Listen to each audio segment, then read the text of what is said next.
Fala galerinha, professor Stanley Ferreira, beleza? Show de bola. Galerinha, não se esqueça, o nosso material tá sensacional, ó. Certo? Coloque sua câmera aqui no nosso QR Code, beleza? Baixe, tem questões, a teoria, ó. Tá muito bom.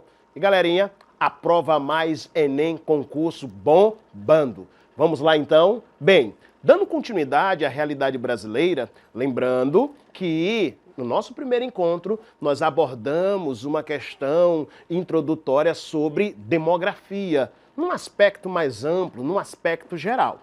Entretanto, nós temos que entender que existe, de vez em quando aí, os concursos, dependendo da banca, né, gostam de abordar esses temazinhos aqui, né? Transição demográfica. Algo que o nosso país se encontra em transição demográfica. Mas, professor, o que vem a ser essa transição? Momento em que a queda da natalidade se tornou tão significativa que a faixa etária de um período passou a ser menor do que o período antecessor. Ora, vocês lembram perfeitamente que aqueles fatores que contribuem para a redução do crescimento vegetativo, casamentos tárdios, preservativos, contraceptivos, urbanização, a ação governamental, todos esses fatores, o Brasil está colocando em prática.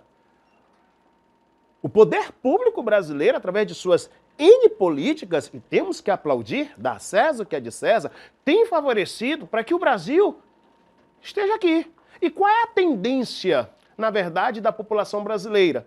Hoje, o predomínio da população, olha a dica, olha a dica, o predomínio da população brasileira não é mais de jovens. O predomínio da população brasileira é de adultos na perspectiva, devido à melhoria da qualidade de vida da população brasileira, a deixar de ser adulto e se tornar uma população, desculpa a expressão aqui a ser utilizada, mas o concurso utiliza-se dessa expressão, uma população envelhecida, né? Ou uma população de idosos. Então, isso vem a ser a transição. Quais são as causas? Urbanização, a modernização da economia, melhoria das condições de vida da população, a população que passa a ter uma boa alimentação, a população que passa a ter acesso a remédios, a hospitais, a rede de esgoto tratado, a coleta de lixo, a prática de lazer, todos esses elementos na qual eu acabei de citar, são causas que contribuem para essa redução e que acaba favorecendo esse processo de transição demográfica. Os países que são considerados desenvolvidos, eles não estão mais nesta fase. Agora o Brasil sim. O Brasil está bem aqui. Estamos em um processo de transição demográfica e avanços na educação. Mas, professor, como assim? A educação, ela vai contribuir? Lógico que sim. Vejam só, olha o que nós estamos aqui. Projeto excelente, o Aprova Mais, Enem Concursos. E isso faz com que você esteja inserido e que acaba por contribuir para esse processo de transição demográfica. Por que hoje as mulheres, e nossas queridas, amadas mulheres, querem no seu primeiro pensamento, não, eu quero passar em uma universidade, eu quero ser inserida no mercado, eu quero uma estabilidade financeira, fruto de educação. A educação em si, e todos nós sabemos, ela é uma potência e que muda a história de todo e qualquer país. Então, a transição demográfica é um elemento interessante e que os concursos gostam muito, nesse caso, de abordar. E aí nós temos a faixa etária de mães no Brasil, que tem diminuindo, né?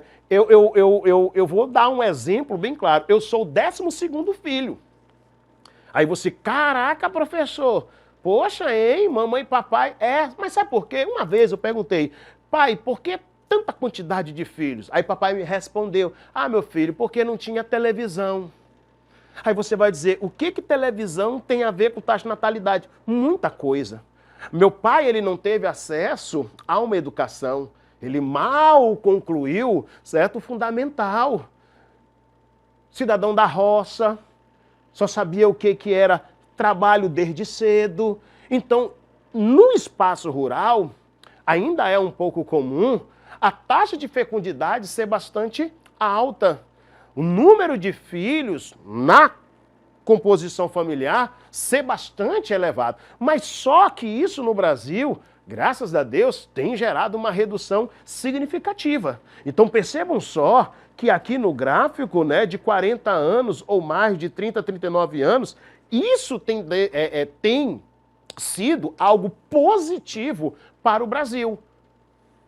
Aí aqui nós temos estrutura etária de uma população.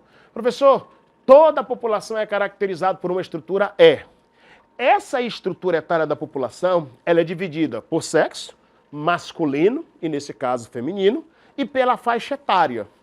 Quando a gente acaba se referindo à faixa etária, eu estou me referindo à idade. Então, existe a classe dos jovens, a classe dos adultos e a classe dos idosos. Professor, quem são os nossos jovens? Toda e qualquer pessoa de 0 a 19 anos. Quem são os nossos adultos? De 20 a 59 anos. Acima de 60 anos é os nossos velhinhos, os nossos idosos. E aí, professor, aonde o senhor se encaixa? Estamos aqui, ó, nos jovens, beleza? 19 aninhos. Show de bola, show de bola? Aqui nós temos algumas imagens, né, que acabam retratando essa divisão dessa população por idade. Pirâmide etária. Lembre-se perfeitamente, aqui, ó, você vai pegar os elementos da estrutura e você vai inserir num gráfico, num formato de uma pirâmide. Por isso a expressão pirâmide da distribuição da questão etária, de sexo e, nesse caso, de idade. As pirâmides etárias são representações gráficas da estrutura populacional de um lugar dividida por faixa etária e sexo. Caminha comigo? Olha só. Bem aqui você tem uma pirâmide. Uma pirâmide. Essa pirâmide, ela é uma característica de países subdesenvolvidos. Você pode perceber, de um lado, o sexo feminino, tonalidade azul, e na tonalidade vermelha nós temos o sexo masculino e a distribuição. Aí nós temos da seguinte forma. Vamos aqui para essa pirâmide, base, corpo e o topo. A base da pirâmide, bem aqui, ó, a base da pirâmide, que é de 0 a 19 anos, vai ficar os jovens. O corpo da pirâmide vai ficar os adultos. Lembrando que o predomínio da população brasileira é de uma população adulta com perspectiva de chegarmos ao topo, ao ápice, ao cume de uma pirâmide, aonde vai corresponder os nossos idosos. Vamos aqui para as questões? A gente vai dar um timezinho bem legal aqui. Antes de mais nada, eu quero que você analise, né, todos esses gráficos, beleza? Todos esses gráficos. Ao analisarmos, você pode perceber que são gráficos diferentes, mas todos são pirâmides. Aqui nós temos uma pirâmide de 2017, uma pirâmide de 2050, ok? Aí nós temos uma modificação também. Ele vai nos dizer o seguinte, distribuição por sexo e idade da população. Eu peguei um país, né, bem interessante, que é a China, parceiro comercial do Brasil, né, os principais parceiros comerciais no Brasil hoje, nós temos quem? Estados Unidos e China. A China, que perdeu, ó, que curiosidade legal, né? A China, até que um tempo desse, era o país mais populoso do mundo e que perdeu o título para a querida e famosa Índia. Professor, como assim? Porque a China criou, já não é de agora, políticas para conter o seu crescimento populacional. Imagine só, nós, enquanto Brasil, de acordo com o IBGE, nós temos mais de 200 milhões de pessoas. Imagina você pegar uma China com mais de 1 bilhão de pessoas. É um famoso formigueiro humano. A China, que havia criado no século passado uma política, que foi a política do único filho, que ela flexibilizou. A economia chinesa que está bombando com uma grande quantidade de mão de obra e, por se diga de passagem, mão de obra qualificada. Então a China hoje, ela é o bambambam da economia mundial. E a China, ela teve que criar políticas voltadas para a sua população, para esse crescimento. Então o crescimento chinês, ele está associado a grandes investimentos, mas grandes investimentos, por se diga de passagem, na educação, o que acaba resultando aquilo que a China é hoje, o calcanhar de Aquiles dos Estados Unidos. Existe uma expressão no século atual, dentro do cenário da geopolítica mundial, a guerra invisível do século XXI. Entre quem? Entre Estados Unidos, que nesse caso é a única superpotência da economia mundial, e nesse caso a China. Então, assim, se a gente for pegar a China, né, a tendência dela é estagnar. Professor, é bom ter uma população envelhecida? Sim, por um lado é bom. Por um lado é muito bom, por um outro lado não é legal também. Mas, professor, por que que não é bom? Porque, infelizmente, a gente sabe que o sistema capitalista, ele exige uma mão de obra mais jovem. A própria atividade econômica, a própria atividade industrial, os próprios setores da economia acabam gerando essa exigência. À medida que um país, de forma correta, cria políticas para conter o avanço populacional, e que se torna um país de uma população envelhecida, mais adiante ele vai necessitar de mão de obra mais jovem. E aí, infelizmente, ele vai esbarrar nesse tipo de problemática. Então, criar uma política para conter o crescimento populacional tem os seus benefícios? Tem. Vários benefícios, por se diga de passagem. Mas também existem os seus malefícios. Então, se a gente for analisar, ele diz o seguinte: analisando a evolução dos gráficos de 2017 e 2050, identifica-se que nos dois países ocorrerá o crescimento do seguinte indicador demográfico. Vejam só, está aqui os dois países, belezinha? Vamos lá. Analisando a evolução do gráfico entre 2017 e 2050, identifica-se que nos dois países ocorrerá o crescimento do seguinte indicador. 1. Expectativa de vida. O que vem a ser o aumento da expectativa de vida? Isso nós temos. O aumento da expectativa de vida da população brasileira, tendenciosamente melhorou. Melhorou por quê? Porque a população brasileira passou a se alimentar bem, porque a população brasileira agora tem momentos de lazer, porque a população brasileira tem saneamento básico, tem coleta de lixo, tem remédios, tem tratamento. Tudo isso faz com que haja um aumento da longevidade. E tudo isso que eu acabei de enumerar para você gera uma melhoria na expectativa de vida. Mas vejam só, a população ela vai ficar envelhecida, certo? Certo. Porque vai ter um aumento da expectativa de vida dessa população. Belezinha? Belezinha. Entretanto, há um setor que necessita se preparar, que é a Previdência. Por que na reforma da Previdência, todos aqui acompanharam, junto com a reforma trabalhista, né, colocaram a faixa etária mais adiante para se aposentar? Porque vai haver uma necessidade de canalizar mais verbas, mais recursos. Vamos colocar aqui uma expressão mais popular, mais dinheiro. Essa é a necessidade.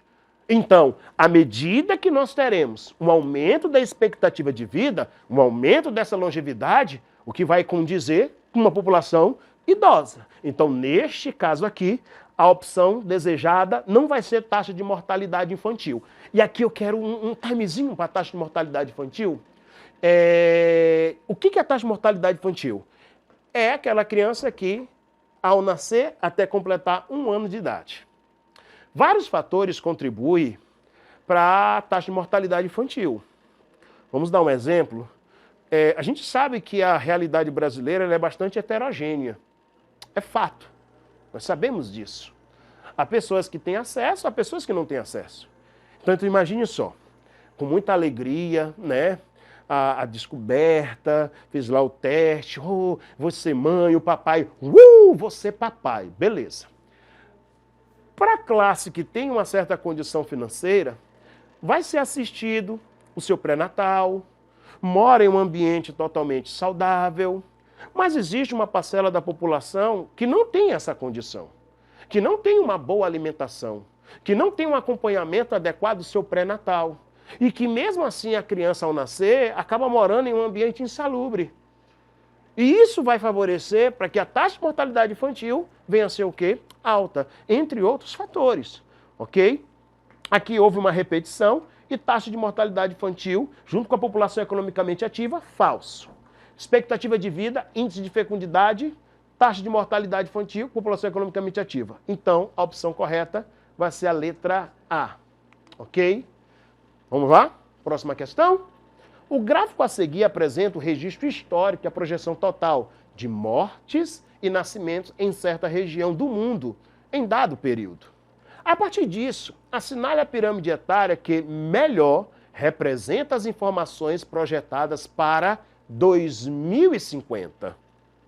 Vejam só, no gráfico, ele pega do século passado, pós-contexto geopolítico da Segunda Guerra Mundial, belezinha, 1950, e nesse caso você pode verificar que houve o quê? Um boom. Vale ressaltar que ninguém espera por guerra e ninguém espera por pandemias. Lembrando que, graças ao nosso bom Deus, né, nós estamos aqui vivos, contando a história da pandemia. Nesse período bem, né, que a gente pode dizer que, se possível, o mundo não pudesse passar, né, mas infelizmente foi o momento em que a taxa de mortalidade deu um pum. Mas isso é algo atípico. Não é toda hora que eclode uma pandemia.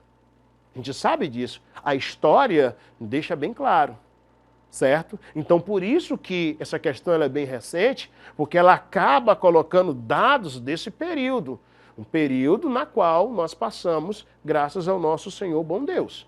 E aí ele diz o seguinte, a partir disso, assinala as informações. Beleza. Nós temos aqui 5 pirâmides, cujo formato ele é totalmente diferente. Pirâmide 1. Deixa eu te dar um macete. Viu uma pirâmide para que você possa fazer a leitura? Vejam só, a pirâmide de um formato de um barril. Aqui, ó, formato de um barril. É de um país desenvolvido. A pirâmide num formato aqui, ó, é de um país subdesenvolvido. Ok? Vamos lá então? Então aqui nós temos pirâmides, formatos diferentes. Só que você pode perceber que vai chegar em determinado período, ok? Que a taxa de mortalidade ela vai ser superior do que a taxa de natalidade. Se a taxa de mortalidade é superior do que a taxa de natalidade, significa que vai haver uma queda do crescimento da população. Porque está tendo mais pessoas mortas do que pessoas que estarão nascendo. Nesse caso aqui, a letra B é a opção desejada, ok? Porque nós teremos, nesse caso, uma contenção da taxa de natalidade devido às políticas. A taxa de mortalidade ela vai bombar. Então, nesse caso, a tendência aqui para 2050 é que a pirâmide etária venha a ter esse formato. Belezinha, galerinha? Tranquilo? Show de bola? Espero ter contribuído bastante no nosso segundo encontro e te espero no nosso terceiro encontro, viu? E galerinha, não se esqueça, venha por a Prova Mais, Enem e concurso. Te espero lá.